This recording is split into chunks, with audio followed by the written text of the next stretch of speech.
நீலா ராஜாக்காக போட்ட அந்த ரூல்ஸ்ல எல்லா ரூல்ஸுமே ஓகேங்க. ஆனா 7 மணிக்கு முன்னாடி வீட்டுக்கு வரணும் அப்படின்னு ஒரு ரூல போட்டிருப்பாங்க தெரியுமா? இல்லன்னா வந்து வெளியவே படுத்து தூங்கணும் அப்படின்ட்டு. எப்படி 7 மணிக்கு முன்னாடி வர முடியும் அப்படிங்கிறது எனக்கு தெரியல. ஸோ நீலா அண்ட் ராஜாவோட ஸ்டோரி வந்து இந்த மாரி ப்ரோகிரஸ் பண்ணி கொண்டு வந்தது. அண்ட் இப்ப அவங்க ஒரே வீட்ல இருக்கிறது, இந்த அக்ரீமெண்ட்ன்னு ஒரு மேட்டர் உள்ள கொண்டு வந்து இதெல்லாம் வந்து ரொம்ப இன்ட்ரஸ்டிங்கா வந்து அத சூப்பரா வந்து கொண்டு போயிட்டு இருக்காங்க. சரி ஓகே வாங்க இந்த 4 எபிசோட்ல என்ன நடந்துச்சு அப்படிங்கிறத ஸ்டார்ட்டிங்ல இருந்து ரிவ்யூ பண்ணிடலாமா? ஸோ எடுத்தோனே நம்ம ராஜா அண்ட் நீலா இவங்க கிட்ட இருந்தே ஸ்டார்ட் பண்ணுவோம். ஸோ அவங்க ஆல்ரெடி அந்த அக்ரீமெண்ட் எல்லாம் போட்டு அதுக்கெல்லாம் அக்செப்ட் பண்ணிட்டு அவர் வீட்டுக்கு வராரு இல்லையா?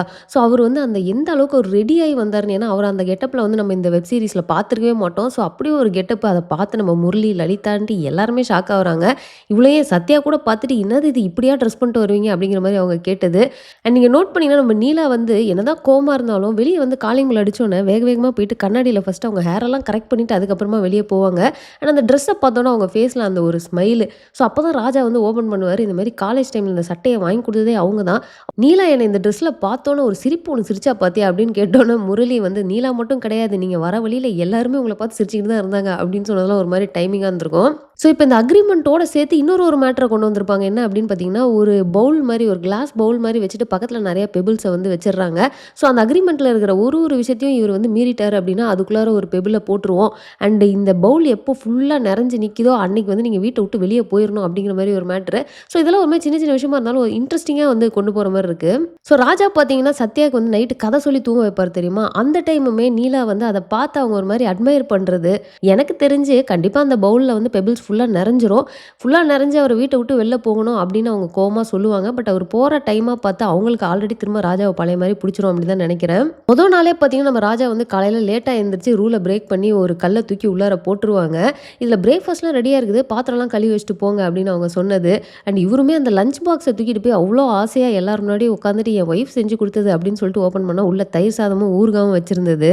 அடுத்த நாள் பார்த்தீங்கன்னா, ஷார்ப்பா 5:45க்கு காலையில எந்திரிச்சு, அதுவும் அலார்ம் வச்சு எந்திரிச்சு, வீட்ட ஃபுல்லா பெருக்கி, தொடச்சு, டீய போட்டு, சாம்பிராணிய போட்டு அப்படின்னு சொல்லிட்டு எல்லாத்தையும் பண்ணிட்டு அவர் கிளம்புவாரு. சூப்பரா பண்ணிட்டாரே எல்லாத்தையும் அப்படின்னு யோசிச்சா, கரெக்ட்டா ஈவினிங் பார்த்தீங்கன்னா, லேட்டா வந்துடுறாரு 9 மணிக்கு. 7 மணிக்கே வரணும் இல்லையா? எப்படி அதுவும் ஒரு போலீஸ் வந்து எப்படி 7 மணிக்கு டான்னு வீட்டுக்கு வர முடியும் அப்படிங்கிறது தெரியல. அதுக்கப்புறமா பார்த்தீங்கன்னா, அவரு சத்யாவோட சேர்ந்து சாப்பிடல அப்படின்னு சொல்லிட்டு பீட்ஸா ஆர்டர் பண்ணது. அங்கேயும் ஒரு சூப்பரான விஷயம் என்ன அப்படின்னு பார்த்தீங்கன்னா, பன்னீர் பீட்ஸா வந்து "நீலா உனக்காக தான் ஆர்டர் பண்ணியிருக்கேன்" அப்படின்னுவாரு. கோவமா அவங்க ஒரு பெபிள் எடுத்து அந்த பவுல்ல போட்டு போயிருவாங்க. ஆனா கொஞ்சம் நேரம் கழிச்சு வந்து பார்த்தீங்கன்னா, கிச்சன்ல அந்த பீஸா எடுத்து அவங்க சாப்பிட்டுட்டு இருப்பாங்க. அப்போ நம்ம ராஜா பார்த்தீங்கன்னா வந்து, "இந்த சீசனிங்லாம் போட்டு சாப்பிடு அப்பதான் நல்லாருக்கும். நான் பார்த்துட்டேன் அப்படிங்கிறதுக்காக நீ சாப்பிடாம விட்டுறாத, சாப்பிட்டுரு" அப்படின்னு அவர் சொன்னது. அண்ட் இவங்களோட ரியாக்ஷன் அந்த இடத்துலலாம் வந்து சூப்பரா இருக்கும். அண்ட் இவர் கரெக்ட்டா வெளிய போயிட்டு, இவங்க தான் சாப்பிட்டாங்களே அப்படிங்கிறனால, இந்த விஷயத்துக்காக போட்ட அந்த பெபிள வந்து பவுல்ல இருந்து எடுத்து வெளிய வச்சது அப்படின்னு சொல்லிட்டு, சின்ன விஷயங்களுக்குலாம் வந்து அவ்ளோ இம்பார்ட்டன்ஸ் குடுத்து இந்த சீன்ஸ் எல்லாம் எடுத்த மாரி இருந்தது. அண்ட் இன்ஃபாக்ட் அதெல்லாம் வந்து ரொம்பவே என்ஹான்ஸ் பண்ணுச்சு அப்படின்னு தான் சொல்லணும். இத தாண்டி பார்த்தீங்கன்னா, முரளி அண்ட் லலிதா அவ்வளவா அவங்களோட போர்ஷன்ஸ்லாம் இந்த வாட்டி இருந்திருக்காது. பட் ஸ்டில் ஸ்டார்ட்டிங்ல பார்த்தீங்கன்னா, அவங்க ஒரு இடத்துல வாக் போலாமா அப்படின்னு சொல்லிட்டு அவங்க போறப்போ, இவரு வந்து எப்படி அந்த பூக்கடைய இவரும் ஆச்சியும் சேர்ந்து ஓப்பன் பண்ணாங்க அப்படின்னு இவரு ஒரு ஸ்டோரிய ஷேர் பண்ணுவாரு. அண்ட் லலிதா பார்த்தீங்கன்னா, அவங்க லாயர் ஆனதுக்கு வந்து ஒரு ஸ்டோரிய வந்து அவங்க ஷேர் பண்ணுவாங்க. அண்ட் என்னெல்லாம் பிடிக்கும் அப்படின்னு பேசுறப்போ பார்த்தீங்கன்னா, ரொம்ப டிஃபால்ட் டெம்ப்ளேட் மாரி நம்ம லலிதா வந்து 90ஸ் கிட்ஸுக்கு வந்து அந்த டைம் என்னெல்லாம் இருந்துச்சோ அதெல்லாம் வரிசையா லிஸ்ட் போட்டு வந்து சொல்லிட்டு இருப்பாங்க. இதுல நிவின் அப்படின்னு சொல்லிட்டு ஒரு ஸ்கூல் கிரஷ் மேட்டர வேற சொல்லுவாங்க. அங்க வந்து நம்ம முரளி கொஞ்சம் அப்படியே பொசசிவ் ஆனவர்லாம் வந்து காட்டியிருப்பாங்க. இதுக்கப்புறம் பார்த்தீங்கன்னா, நம்ம முரளி வந்து ஒரு கவிதை சொல்றேன் அப்படின்னு சொல்லுவாரு தெரியுமா? அதுவும் லலிதா வந்து அது ஒரு மாரி சிரிச்சுட்டே இருப்பாங்க. நான் கூட நல்லா இல்லன்னு சொல்லிருவாங்களோன்னு நெனச்சேன். ஏன்னா நம்ம யோசிச்சு பார்த்தோம்னா, இதுக்கு முன்னாடி எபிசோட்ஸ்ல நம்ம லலிதா ஒரு கவிதைய சொன்னாங்க தெரியுமா? அதுக்கு இது பல மடங்கு வந்து நல்லா தான் இருந்துச்சு. அண்ட் நம்ம ராஜா பார்த்தீங்கன்னா, கரெக்ட்டா முரளி கிட்ட போயிட்டு, "லலிதாவுக்கும் உனக்கும் என்ன ரிலேஷன்ஷிப்?" அப்படின்னு அவர் கேட்ட அந்த கான்வர்சேஷனே ஒரு மாரி ஃபன்னா இருக்கும். இவரு தடுமாறுறது. "ஓ! சரி ஓகே. ஒருவேள அவங்க வந்து நீங்க பிரதர், சிஸ்டரா வந்து அந்த மாரி பழகுறீங்களோ?" அப்படின்னு கேட்டப்ப, "ச்சீ தூ" அப்படின்ற மாரி இவரு சொல்லிட்டு இவரு குடுத்த எக்ஸ்ப்ளனேஷனு.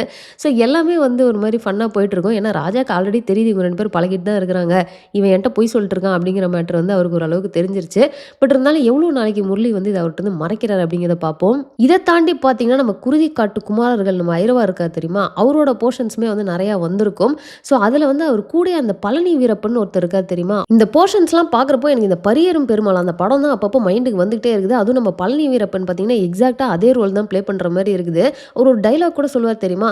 நீங்க ஒண்ணும் கவலைப்படாதீங்க. நான் உங்களுக்காக உயிரையும் குடுப்பேன், உயிரையும் எடுப்பேன், ஜெயில்லயே கடப்பேன் அப்டின்னுவாரு தெரியுமா? எப்பா என்ன ஒரு வெறிடா! அப்டிங்கிற ஒரு ஃபீல் தான். இதுல வேற ஆப்லாம் டெவலப் பண்ணி இத பார்த்து வேற யாருக்கும் ஐடியா வந்து எத்தன பேர் இத பண்ண போறாங்களோ அப்டிங்கிற மாரி தான் வேற தோணுச்சு.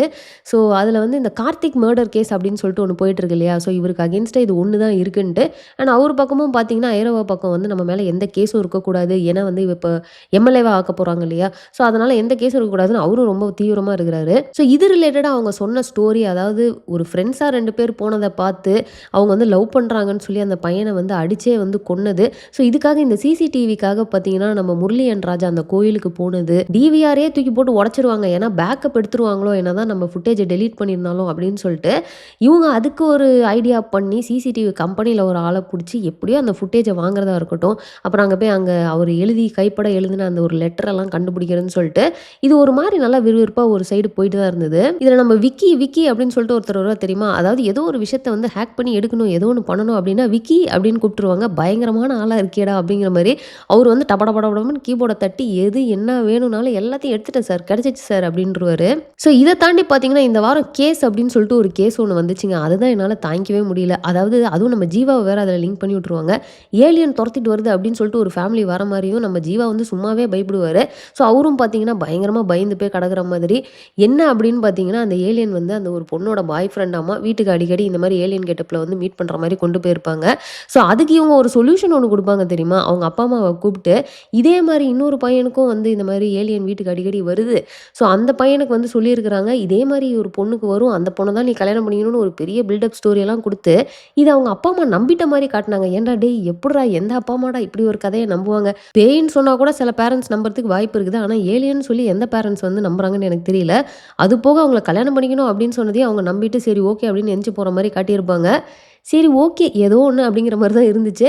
அடுத்து நம்ம ஜீவா வேற இங்கேருந்து பார்த்தீங்கன்னா, அவருக்கே ஏலியனோட பவர் சூப்பர் பவர் கிடைச்சிருச்சு அப்படின்னு சொல்லிட்டு காஸ்மிக் கனெக்ஷன் சொல்லிட்டு இந்த பாதாம் பாலு, அதுக்கப்புறம் நம்ம ஸ்வென்சி வந்து மேல விழுவுறது அப்படின்னு சொல்லிட்டு, இதெல்லாம் வச்சு அவரு ஒரு காமெடி பண்ணிட்டு இருப்பாரு. ஐயோ! இவ்ளோ சூப்பர் பவர் வச்சுட்டு நான் என்ன பண்ண போறேன்னு தெரியலையே அப்படிங்கிற மாரி. ஸோ இந்த போர்ஷன் பார்த்தீங்கன்னா, கொஞ்சம் ஒரு மாரி டல்லா, போரிங்கா தான் இருந்த மாரி இருந்தது. ஸோ மத்தபடி இந்த 4 எபிசோட்ல நான் ரொம்பவே என்ஜாய் பண்ணது என்ன அப்படின்னு பார்த்தீங்கன்னா, ராஜா அண்ட் நீலா அவங்களோட போர்ஷன்ஸ் வந்து நான் ரொம்பவே என்ஜாய் பண்ணேன். ஸோ நீங்க என்ன நினைக்கிறீங்க? இந்த எபிசோட்ஸ்லாம் பார்த்துட்டீங்களா? உங்களுக்கு என்ன புடிச்சிருந்தது அப்படிங்கிறத மறக்காம கமெண்ட்ல போட்டுருங்க. ஸோ அவ்வளோதான் இந்த வீடியோ நான் இதோட முடிச்சுக்கிறேன். இந்த வீடியோ உங்களுக்கு பிடிச்சா லைக் பண்ணுங்க. உங்க ஃப்ரெண்ட்ஸ் எல்லாத்தையுமே ஷேர் பண்ணுங்க. மறக்காம சேனல சப்ஸ்கிரைப் பண்ணி என்ன சப்போர்ட் பண்ணுங்க. நெக்ஸ்ட் ஒரு இன்ட்ரஸ்டிங்கான வீடியோல உங்கள மீட் பண்றேன். தேங்க்ஸ் ஃபார் வாட்சிங். Bye by.